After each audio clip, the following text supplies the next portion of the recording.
So एक second.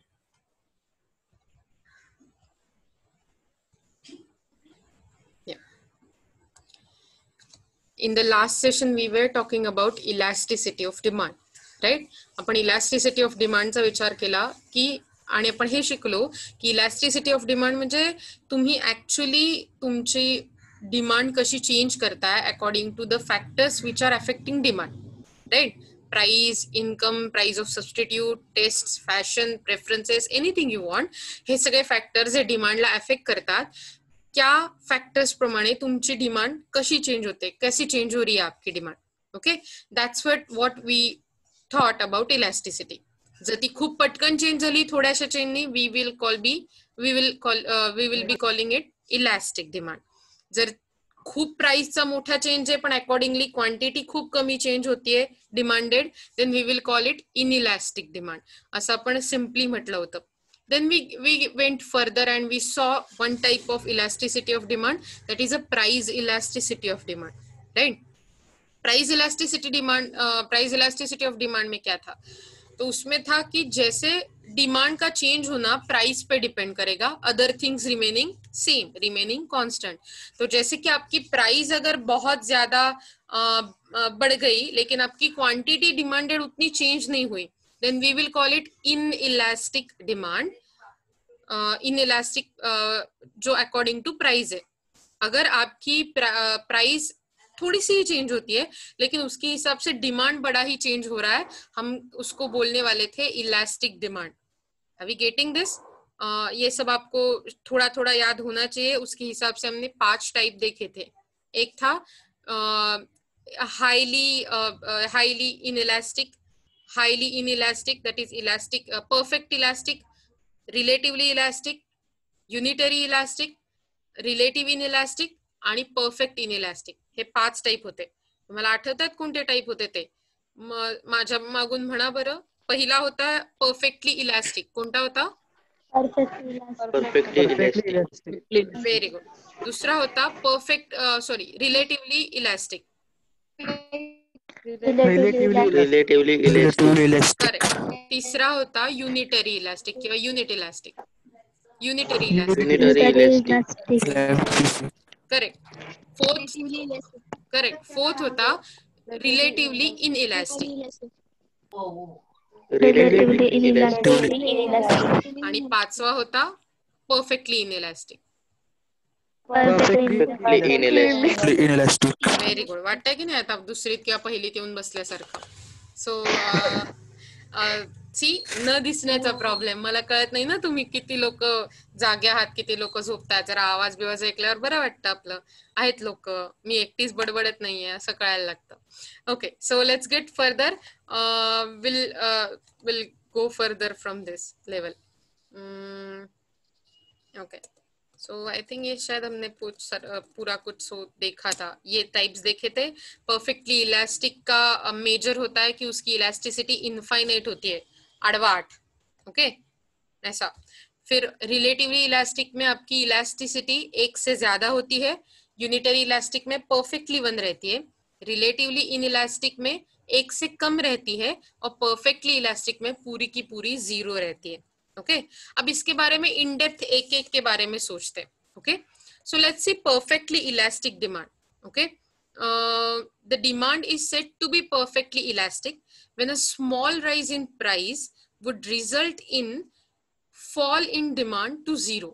मतलब actually perfectly elastic क्या है कि जैसे ही थोड़ा सा राइज होगा प्राइस में, आपकी डिमांड पूरी की पूरी खत्म हो जाएगी, 0 बन जाएगी.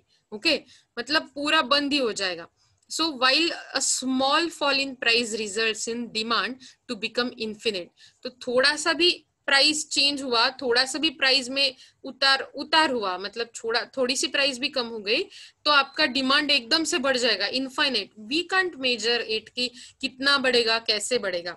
सिमिलरली तो अगर थोडीशी पण प्राइस वाढली, तुमची डिमांड एकदम पडून जाणार, शून्यवर होणार.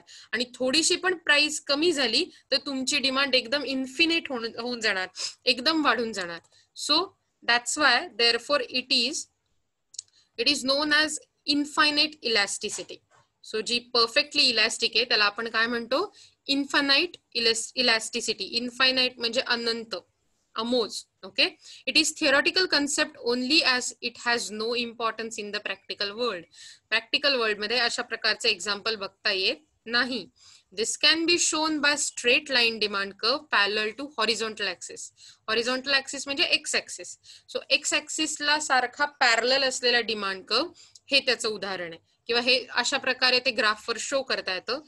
For example, suppose a price of commodity is 10 and its demand is 50 units. As price falls to 9, the demand increases to infinity. Okay, so एकानेच कमी झाली प्राइस पण डिमांड इन्फायनाइटली वाढली. ओके, आणि अशा प्रकारे सो जेव्हा तुम्हाला क्वेश्चन येतो की explain the different types of or degrees of price elasticity of demand and explain price elasticity of demand, नेहमीप्रमाणे आधी इलॅस्टिसिटी ऑफ डिमांड काय ह्याच्यावर छोटा पॅरेग्राफ लिहायचा, मग प्राइस इलॅस्टिसिटी ऑफ डिमांड काय ह्याच्यावर छोटा पॅरेग्राफ लिहायचा, आणि मग त्याचे टाईप वन बाय वन असे 5 टाईप, त्याच्या 5 डायग्राम हे नीट काढायचं. अतिशय सोपं आहे जर लक्षात ठेवलं तर. आणि तुमच्या वहीत पण अशाच प्रकारच्या नोट्स आल्या पाहिजेत. I want them, I will check them. आणि म्हणूनच तुम्हाला त्या मला फोटो काढून टाकाव्या लागतात क्लासरूम वरती. Okay, so we are thinking about perfectly elastic demand which is infinite. Perfectly elastic demand किती असते, इनफायनाइट. प्राइस मध्ये थोडं जरी फॉल झाला इनफायनाइट डिमांड वाढते, थोडं जरी वाढ झाली तरी डिमांड 0 होऊन जाते. सो त्याचा ग्राफ असा असतो बघा. वाय ऍक्सिस वर प्राइस आहे, आतापासूनच्या पुढच्या सगळ्या डायग्राम मध्ये या टॉपिक मधल्या वाय ऍक्सिस वर प्राइस असणार आहे, एक्स ऍक्सिस वर क्वांटिटी डिमांडेड असणार आहे इन युनिट्स.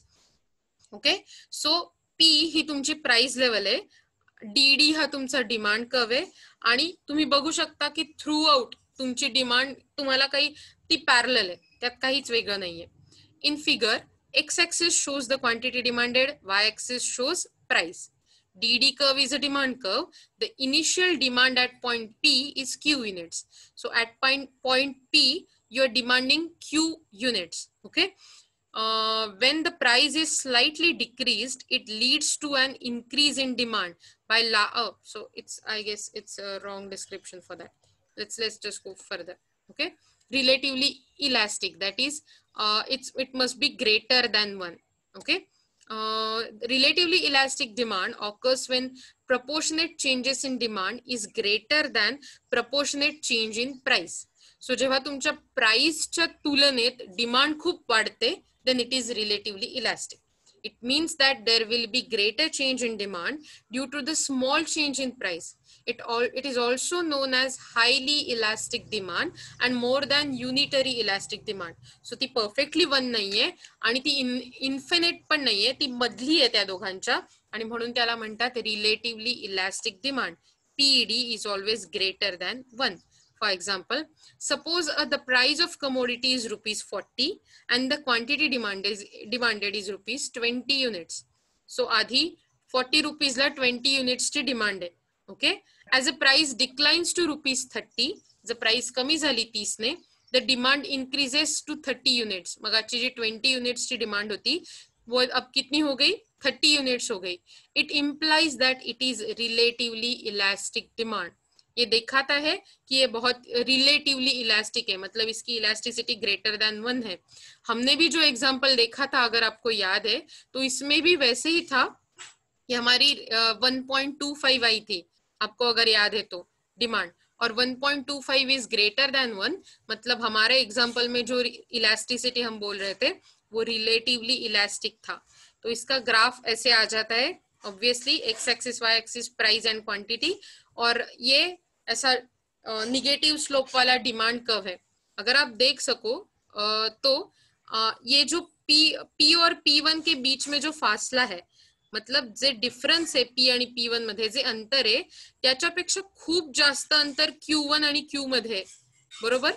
तुमच्या लक्षात येत आहे जेवढं P1 असं जे दिसतंय आपल्याला, सो P1 ही जी लेंथ आहे पॉइंटची ती Q1 पेक्षा छोटी आहे. क्वांटिटी डिमांडेड पटकन वाढली आहे, जास्त प्रमाणावर वाढली आहे as compared to price, change in price. Okay, so let's see next.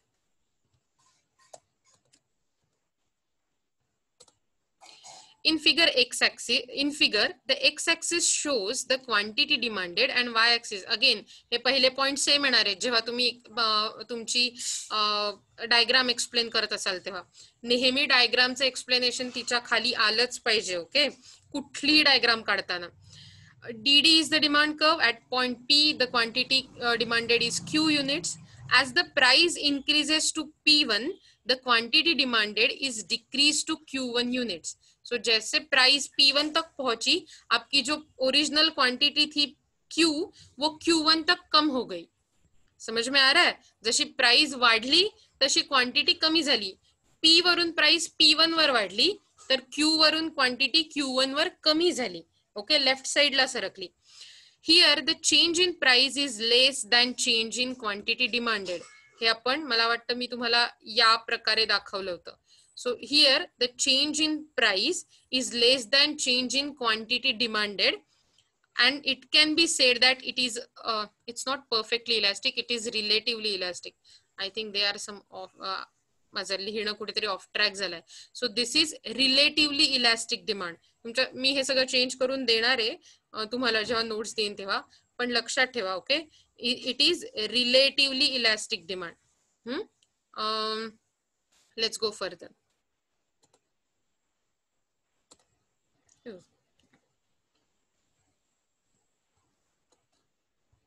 So now that we are talking about unitary elastic demand.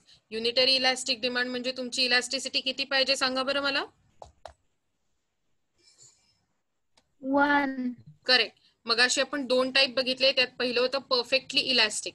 Perfectly elastic म्हणजे तुमची इलास्टिसिटी किती होती? इन्फिनिटी. करेक्ट, इन्फायनाइट किंवा इन्फिनिटी वर पोहोचणारी. इन्फिनिटी, इन्फायनाइट, आडवाट, right. मग दुसरा टाइप होता रिलेटिव्हली इलास्टिक होती. सो रिलेटिव्हली इलास्टिक मध्ये तुमची किती होती इलास्टिसिटी? Correct, greater than 1. लक्षात ठेवा. Okay, greater than 1 but less than infinity. आणि आता जेव्हा आपण युनिटरी इलास्टिक म्हणतोय तेव्हा तुमची इलास्टिसिटी कशी असणार आहे? करेक्ट 1. म्हणजे percentage in change in demand. मतलब जेव्हा आपण असा विचार करतो तो फॉर्म्युला दोन्ही न्यूमरेटर आणि डिनॉमिनेटर हे दोन्ही सेम असणार आहे. Okay, let's see.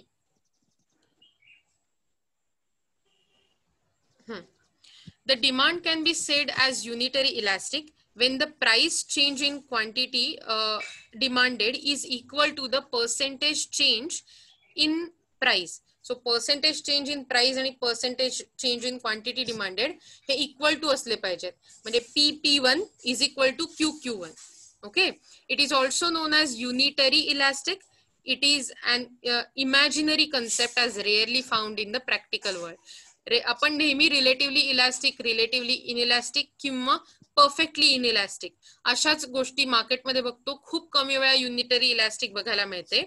For example, suppose the price of commodity is ₹50 and the quantity demanded is in the specific market is 200 units. As price increases to ₹60, it's, could you please mute yourself? I could hear some muffled voices. Okay, yeah, thank you so much. Okay, so as price rises to 60, म्हणजे 50 वरून जेव्हा 60 वरती पोहोचली, the demand declines to 160 units.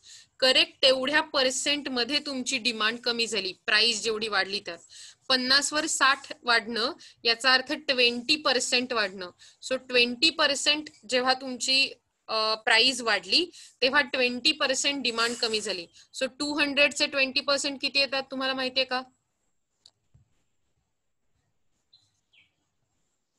Maths मगाशी तुम्ही त्याच lecture मध्ये होता राईट. मग 200 चे 20% काढण्याची सोपी पद्धत तुम्हाला माहिती असली पाहिजे.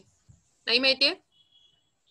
ओके, ऐका, जेव्हा मी 200 चे 10%. हा, मग सांगा मला. सो पहिलं 0 कट करा, तुम्हाला 10% मिळतात. ओके, सो 10% म्हणजे 20 40 आहे. Rupees madam. Yes yes correct आहे. मी फक्त ज्यांना माहित नाही त्यांच्यासाठी एक्स्ट्रा इन्फॉर्मेशन देते. सो पहिलं 0 कट करा जेव्हा 10% काढायचे असतात. जी अमाऊंट राहील बाकीची ती 10% असते. आपल्याला 20 हवेत. So 10 multiplied by 2 that is 20. आणि म्हणून आपण 20 हे जे 10% आहेत आपले त्याला मल्टिप्लाय करणार. It becomes 40. आता मजा बघा. ही झाली 40. सो आपल्याला 200 मधून 40 लेस झालेत तर 160 युनिट आपल्याला ती डिमांड मिळाली. पण जेव्हा मला 1% काढायचा असतो तेव्हा मला काय करायला लागतं? 2 शून्य कट करायला लागतात. Okay. So I will have to cut 1 0 and second 0 also. So माझं 1% किती येणार? 2. ओके. आणि मग तुम्ही असं कितीही काढू शकता. डायरेक्टली 87% काढायचे झाले तरी 87 मल्टिप्लाइड बाय 2 येत आहे लक्षात. So it will be simply 174. It's easy right in a way. मला माहित नाही तुम्ही कशा प्रकारे काढता. मी अशा प्रकारे काढते. Okay. So let's C. So 160 units म्हणजे जितक्या पर्सेंटने तुमची प्राइस वाढली तितक्या पर्सेंटने तुमची डिमांड कमी झाली. It implies that unitary elastic demand. So graph कसा आलाय बघा. एक्झॅक्टली तुम्ही जर बघितलं तर हे जे P1 मधलं डिस्टन्स आहे तितकंच डिस्टन्स Q1 आणि Q मधलं असणार आहे. जेव्हा प्राइस P होती तेव्हा मी Q क्वांटिटी डिमांड करत होते. आता जेव्हा प्राइस P1 झाली तेव्हा मी Q1 डिमांड करते आणि it's the same difference. Okay. आणि त्याच्याबद्दल या आता मला शंका यायला लागली नक्की मी ते डिस्क्रिप्शन बरोबर लिहिले की नाही. We can see. Okay. Yes it's correct. So x axis वर प्राइस, वाय ऍक्सिस वर एक्स ऍक्सिस वर क्वांटिटी डिमांडेड, वाय ऍक्सिस वर प्राइस, डी तुमचा demand curve. As the price increases to P1 from P, the quantity demanded decreases to Q1 by equal proportion. महत्वाचा शब्द कोणता आहे यात? Equal proportion. It implies that the demand is unitary elastic. हे आपल्याला असं दाखवतं की जी डिमांड आहे ती कशी आहे? Unitary elastic. ओके. तुमच्या ह्या लक्षात येत आहे नक्की काय ते? Yes, ma'am. Let's go. Yes, ma'am. Very good. Yes, ma'am. So the next, the fourth type is relatively inelastic demand. आता relatively inelastic demand म्हणजे काय? तर त्याची इलॅस्टिसिटी ही लेस दॅन 1 असली पाहिजे. Okay. This demand can be said as relatively inelastic when the proportionate change in quantity demanded is less than proportionate change in price. जेव्हा तुम्ही quantity जी demand करता तिचा चेंज हे कमी असेल as per the change in price. Price खूप change झाली आहे पण त्या अकॉर्डिंगली डिमांड तेवढी चेंज झाली नाहीये. Then we will call it relatively inelastic demand. It means that greater change in price leads to smaller change in demand. So असा विचार करा की तांदूळाची किंमत जर वाढली तर तुम्ही फार म्हणजे तुम्हाला जे पाहिजे ते तांदूळ तर घ्यायलाच हवेत. भात खाणं तुम्ही सोडू शकत नाही. आप कुछ चावल खाना तो छोड़ नहीं सकते आप. तो मतलब that is like relatively inelastic commodity. Okay. आपको वो लेना ही पड़ेगा. Next, for example suppose the price of commodity is 10, the quantity demanded is 20 units. As the price rises to 15, the quantity demanded declines to 15 units. म्हणजे 20 चे होते ते 15 ला आले क्वांटिटी डिमांडेड आणि प्राइस जी 10 होती ती 15 झाली. It implies relatively inelastic demand. का तुम्हाला बघायचंय म्हणजे ग्राफवर बघूया. ओके. सो पुन्हा बघा मगाच पर्यंत जे येणार होते ते थोडे फ्लॅटर कर्व होते. पहिला तर एकदम फुल हॉरिझॉन्टल होता मग त्याच्यानंतर थोडासा तिरका झाला होता तो कर्व राईट रिलेटिव्हली इलॅस्टिकचा. मग एकदम परफेक्टली तिरका होता तिसरा जो होता तो युनिटरी इलॅस्टिकचा. आणि हा एकदमच काय म्हणू आपण त्याला स्टीपर कर्व आहे अगदी जवळ जाणारा. सो असा विचार करा की जेव्हा माझी प्राइस P होती तेव्हा मी किती डिमांड करत होते? Q. ओके. आता जेव्हा माझी प्राइस P1 झालीये तेव्हा मी किती डिमांड करतेय? Q1. ओके. तुमच्या लक्षात येतंय? पण Q आणि Q1 मध्ये जेवढं अंतर आहे त्याच्यापेक्षा जास्त अंतर P आणि P1 मध्ये. याचा अर्थ आता मी असं रिलेशन लिहू शकते P1 is greater than Q1.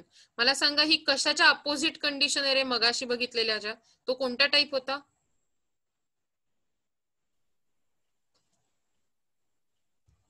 Relatively elastic. Relatively yes, relatively इलास्टिकच्या कम्प्लीट अपोजिट असणारी आहे. करेक्ट, ती करेक्ट त्याच्या अपोजिट असलेली कंडिशन आहे. तुमच्या लक्षात लक्षात येत आहे? Okay okay, let's see further. In figure, the x-axis again, I'm not going to say it again every time. तुम्हाला ते पेपरात लिहायचं म्हणून मी लिहून दिलंय. Okay, as the price increases to P1, the quantity demanded fell to Q1 units. Here the change in price is more than change in quantity demanded. म्हणजे price मध्ये जो चेंज होतोय तो मोठा आहे PP1 as compared to QQ1, that is change in quantity. Therefore it shows the relatively inelastic demand. आणि त्यामुळे तुम्हाला काय बघायला मिळते? Relatively inelastic demand.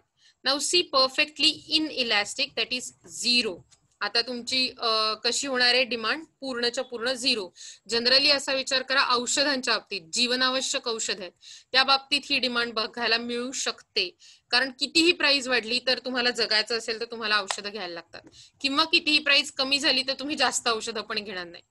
बरोबर आहे ना? आज एखाद्या गोळीची प्राइस कमी झाली, पूर्वी ती 100 होती आता 10 झाली, तर तुम्ही एकदम दुकानात जाऊन असा स्लॉट खरेदी कराल का, आता मला एकदम भरपूर गोळ्या दे? नाही होणार तसं. येतंय लक्षात?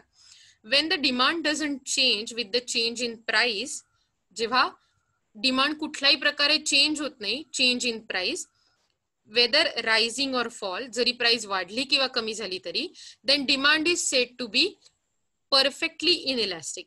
It implies that the demand remains constant for any value of the price. याचा अर्थ काय असतो? डिमांड तुमची कॉन्स्टंट राहते कुठचीही प्राइस असताना. Hence it is rarely found in real, but the closest example we can take to the water and necessary goods.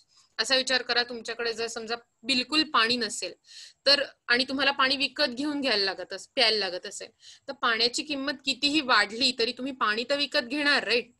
So पाण्याची किंमत कमी झाली तरी तुम्ही एक्स्ट्रा पाणी घेऊन ठेवून काही उपयोग नाहीये, कारण ते इव्हॅपोरेट होऊन जाईल, ते खराब होऊन जाईल, त्यात म्हणजे किडे होतील, डास होतील. सो तुम्ही एक्स्ट्रा पाणी पण घेऊ शकत नाही आणि कमी पाणी पण घेऊ शकत नाही. याचा अर्थ तुमची डिमांड कशी आहे? Perfectly inelastic. औषधांचं उदाहरण सांगितलं तसंच. It is represented by a straight line parallel to vertical axis. So vertical axis असा वाय ऍक्सिस जो असतो तो, त्याला स्ट्रेट पॅरलल लाईन असते. For example, suppose the price of water bottle is 15 and its demand is 200 units. As the price rises to 20, the demand remains constant 200 units. It implies that demand is perfectly inelastic. Graph बघा. So तुमची quantity Q, आता Q1 नाहीच आहे ग्राफवर, जर x axis वर पाहिला तर P वरून जरी प्राइस P1 वर गेली किंवा P1 वरून जरी P वर आली तरी तुमचा जो डिमांड कर्व आहे तो परफेक्टली उभीच रेषा येते, कारण तुमची इलास्टिसिटी 0 आहे. PED is equal to 0. Your demand will not change in any case. Okay, as the price increases to P1, there is no effect on quantity demanded. जी क्वांटिटी डिमांड केली त्याच्यावर काहीही चेंज झाला नाही, काही इफेक्ट नाही. It remains constant at initial quantity Q. Q वरच थांबते. This implies that the demand is perfectly elastic. येत्या लक्षात तुमच्या? मी तुम्हाला 5 टाइप शिकवले प्राइस इलास्टिसिटीचे आणि ते तुम्हाला परफेक्टली कळले. Yes ma'am. नक्की. Yes, ma'am. पुढे जायचं. ओके, सो पुढे जाऊया. आता आपण ऍक्च्युली इलास्टिसिटी ऑफ डिमांड बद्दल जेव्हा विचार करत होतो तेव्हा आपल्याला त्या इलास्टिसिटी ऑफ डिमांडचा एका वेगळ्या अँगल मधून पण विचार करायला हवा. दॅट इज, आता प्राइस बघितली, आता आपल्याला थोडंसं इन्कम इलास्टिसिटी कडे पण जायला हवं. Okay, often, yes just a minute. Okay okay often when you get bonus at work or a raise, म्हणजे जेव्हा तुम्हाला म्हणण्यापेक्षा तुमच्या आई बाबांना काम करताना जेव्हा दिवाळीच्या वेळी वगैरे बोनस मिळतो, जब बोनस मिल जाता है, right, you first your first instinct is to celebrate by buying something expensive or pampering yourself and your family. तो क्या होता है, आपके पापा है, अगर आपकी मम्मी है, उनको बोनस मिलता है, तो फेस्टिविटीज है, मतलब कुछ उत्सव है, कुछ त्योहार है, तो क्या होता है, घर की पुताई होती है, म्हणजे रंग काम काढून होतं, देन आपको कुछ अच्छे कपडे लिए जाते हैं, तुम्हाला मस्त काहीतरी वस्तू घेतल्या जातात, तुमच्या घरी काय हवंय ते पाहिलं जातं, स्वतःसाठी काहीतरी घेतलं जातं, सो दॅट वॉट एवर जो भी थोड़े से पैसे इंक्रीज हो, थोड़ा सा इनकम इंक्रीज हो, आपको कुछ अच्छा करने के लिए मिलता है, आप थोड़ा सा लग्जरी बढ़ता है, आपकी अच्छी अच्छी चीजें घर में आती है. But have you ever wondered how your sudden shopping spree might affect the demand for some products. तर तुम्हाला माहितीये का, तुम्ही जेव्हा असं बोनसच्या वेळी जेव्हा किंवा इतर वेळी थोडंसं इन्कम वाढल्यावरती जेव्हा आपण एकदम शॉपिंगला धडाधड सुरुवात करतो, लाईक दिवाळी, ईद, त्याच्यानंतर आणखीन कुठलेही त्योहार घ्या, कुठलेही न्यू इयर्सला असेल समजा, कुठलेही, तर काय होतं की मार्केटवर त्याचा खूप मोठा परिणाम होत असतो. आपल्याला लक्षात पण येत नसतं की आपली ही जी शॉपिंग स्प्री आहे, म्हणजे एकदम शॉपिंग लाईक एंडलेस शॉपिंग, त्याचा मार्केटवर कसा परिणाम होईल. तो परिणाम आपल्याला इन्कम इलॅस्टिसिटी मधून लक्षात येतो. इन्कम इलॅस्टिसिटी ऑफ डिमांड म्हणजे इन्कम प्रमाणे तुमची डिमांड किती प्रमाणात चेंज होतीये. सेम मगाशी जो प्राइस हा फॅक्टर होता, त्याच्याऐवजी आता आपण कोणता फॅक्टर कन्सिडर करणार आहोत, income. Okay, let's see. Income elasticity of demand refers to the sensitivity of quantity demanded for a certain good to a change in real income of consumers who buy this good, keep all other things constant. So इतर गोष्टी सगळ्या constant ठेवून आपल्या income मध्ये जो change होतो, त्यामुळे quantity demanded मध्ये काय चेंज होतो हे बघणं म्हणजे इन्कम इलॅस्टिसिटी ऑफ डिमांड. हे मेजर करणं म्हणजे इन्कम इलॅस्टिसिटी मेजर करणं. आता रिअल इन्कम म्हणजे काय हे तुम्हाला बघायचं असेल तर मी ते तुम्हाला okay, I guess I should let you know simple definition. So real income म्हणजे काय बघा बरं का. So real income is how much money an individual or entity म्हणजे organization. Okay, how much money an individual or entity makes after accounting for inflation.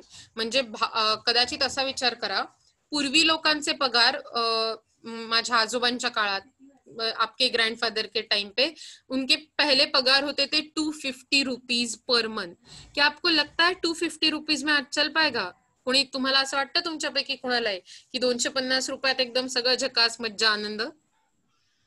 Right, नाही. 2-4 दिवस पण तुम्हाला जमणार नाही, कारण तुमचे खूप सारे खर्च असतात वेगळे वेगळे. राईट, आपला नेट पॅक पण त्याच्यापेक्षा मोठा असतो कधी कधी जर विचार केला तर, बरोबर.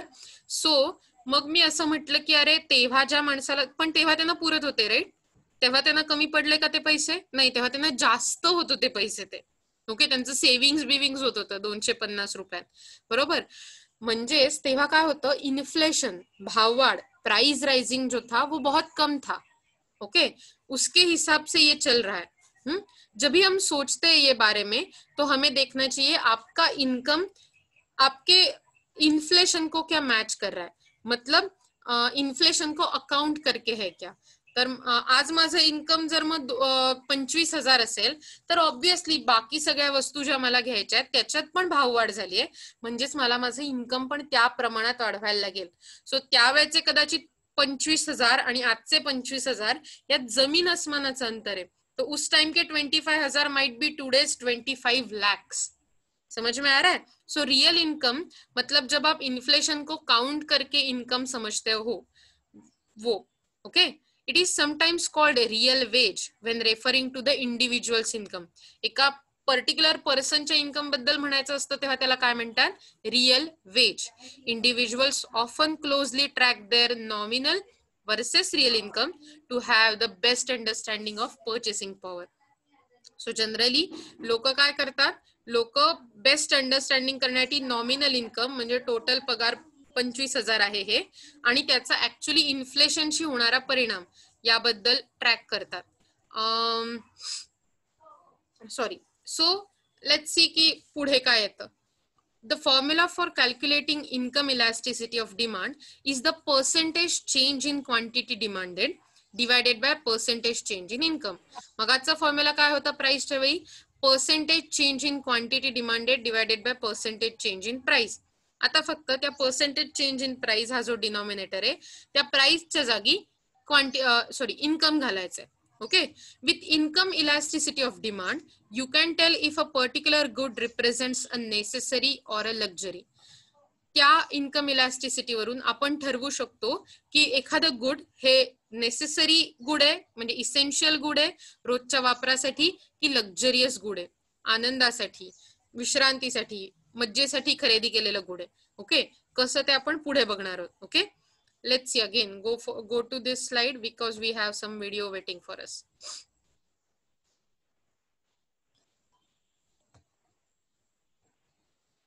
एक सेकंद. ओके, मी शेअर करते screen.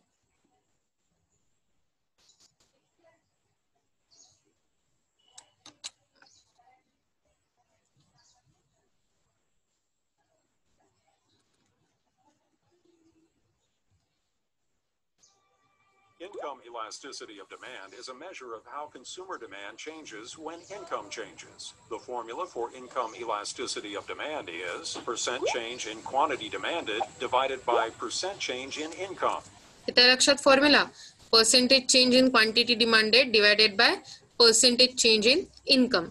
Plotting income elasticity of demand on a graph where income is on the x-axis and quantity is on the y-axis will render a line that has a unique slope according to the type of good. For instance, luxury items have a positive income elasticity of demand. On the graph, a luxury goods curve will slope upward from left to right. Luxuries goods असतील थोडक्यात असा विचार करा कोणीतरी मोठी गाडी घ्यायची विचार केला so that is a luxurious good. आता इकडे वाय ऍक्सिस वर आहे तुमची क्वांटिटी डिमांडेड इथे ते दाखवल्याप्रमाणे आणि खाली एक्स ऍक्सिस वर आहे तुमचे काय म्हणू आपण त्याला इन्कम. सो जसं तुमचं एक्स ऍक्सिस पुढे पुढे जातो म्हणजे इन्कम वाढत जातं तसं तुमची लक्झरियस गुडची डिमांड वरवर होत जाते. सो जेव्हा असा डिमांड कर्व वरती जाणार दिसतो जनरली आपल्याला माहितीये डिमांड कर्वचा स्लोप डाऊनवर्ड असतो. सो जेव्हा असा वरवर जाणारा डिमांड कर्व दिसतो तेव्हा आपण म्हणू शकतो की ही डिमांड लक्झरियस डिमांड आहे ऍज कम्पेअर्ड टू इन्कम. येते लक्षात? तेव्हा त्याला पॉझिटिव्ह स्लोप असतो तुमचा डिमांड कर्व असा जातो. लॉ प्रमाणे बघायला गेलात तर डिमांड कर्व असा खाली येणारा असतो आता तो असा वर जातोय. So luxurious demand. Meaning as income increases, demand for those types of good increases. The steeper the slope, the more income elastic the good is said to be. Conversely, goods described as so जी luxurious goods असतात ती जास्त income elastic असतात म्हणजे त्यांची demand फार पटापट बदलते इन्कम बदलल्यावर. inferior goods have a downward sloping curve. This means that as income increases, demand for those types of goods decreases. Examples of inferior goods are public transportation and canned goods. See canned goods म्हणजे Maggi सारखं किंवा storage केलेलं food अशा गोष्टींना inferior goods म्हणतात. Maggi सारखं in the sense Maggi किंवा packed food येते म्हणून म्हटलं. Okay. So don't take Maggi as a personal brand. मी तुम्हाला पदार्थ सांगत होते. सो अशा गोष्टींना म्हणतात इन्फेरियर गुड्स. काय म्हणतात?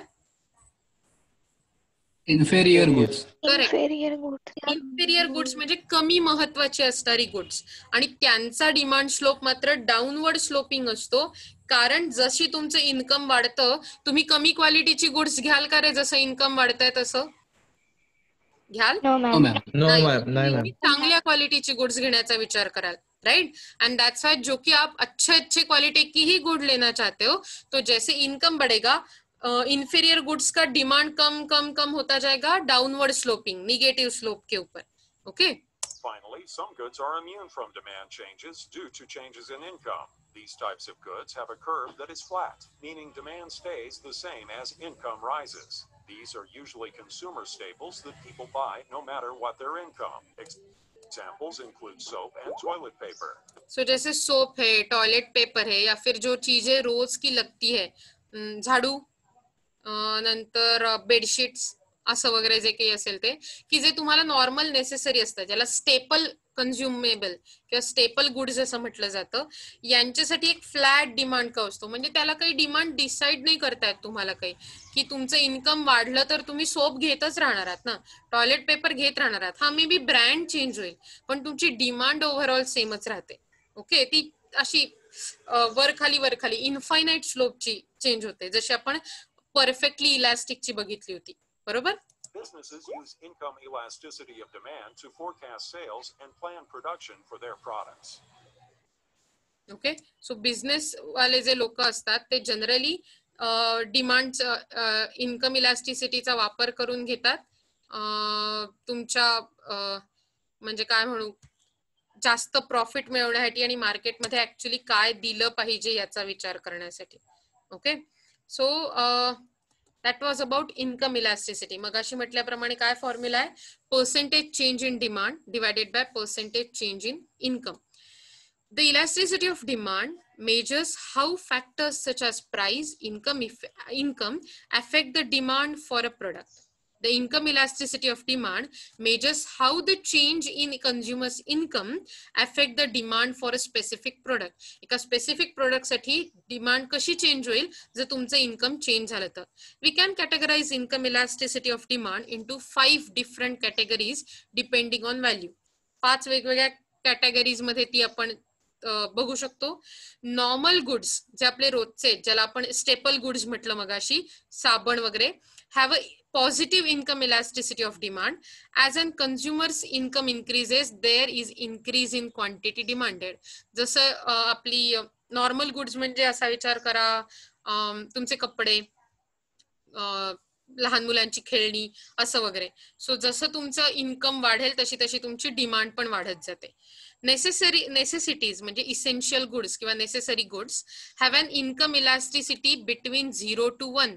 For example, staple like rice or bread could be considered as a necessity. So rice, bread, पोळी, भाजी, भाकरी या ज्या गोष्टी आहेत ते तुम्ही घेताच. सो इन्कम वाढलं तरी तुमची इलास्टिसिटी फार काही चेंज होत नाही, ती 0 ते 1 मध्ये असते. Inferior goods have negative income elasticity. मग अशीच आपण बघितलं, खाली येणारा ग्राफ आहे. बरोबर. So negative income elasticity of demand, meaning that demand falls as income rises. So inferior गुड्सची डिमांड फॉल होते जशी तुमचे इन्कम वाढतं. आज आपण इथेच येऊन थांबणार आहोत आणि पुढच्या वेळेपासून बघणार आहोत की त्याचे ऍक्च्युअल टाइप्स काय असतात आणि कशी काय इन्कम इलास्टिसिटी आणि त्याच्यानंतर क्रॉस इलास्टिसिटी वर्क होते.